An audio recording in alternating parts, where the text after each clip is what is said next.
Dhe ishte mirë që edhe Kosova është prezente, por sigurisht mbetet për të parë se si çfarë do të sjellë, domethënë kjo iniciativë, a do të mbetet vetëm një iniciativë e cila nuk do të prodhoj ndonjë gjë konkrete, domethënë, apo thjesht do të jetë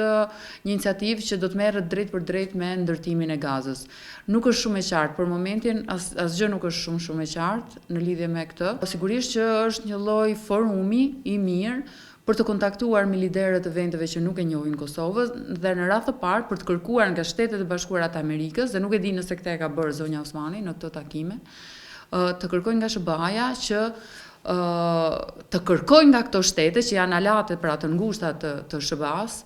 njohjen e Kosovës. Do të thënë, kjo është një forum i mirë për të lobuar në lidhje me këtë çështje, mendoj. Kështu që kjo ishte, unë mendoj që e vetmja vlerë, domethënë që shoh është kjo e rëndësishme, sepse Kosova nuk do ta ketë mundësinë as të kontribuojë në aspektin material me lindjen e mesme. Pjesëmarrja e Kosovës në këtë platformë pranë Shteteve të Bashkuara të Amerikës e ka një rëndësi të saj, por duhet të theksoj se kjo platformë do të jetë kështu siç thot bile edhe presidenti Trump, mund edhe ta sfidoj OKB-n e Kosova gjerë tani pra ka synuar që të ketë sa më shumë njohje në mënyrë që të vije të një numër kritik i shteteve të cilat e ka njohur Kosovën dhe që do t'i mundëson të Kosovës që së paku të aplikojë në antarësim në Organizatën e Kombeve të Bashkuara. Parafrimi me Shtetet e Bashkuara të Amerikës apo rikthimi në orbitën e Shteteve të Bashkuara të Amerikës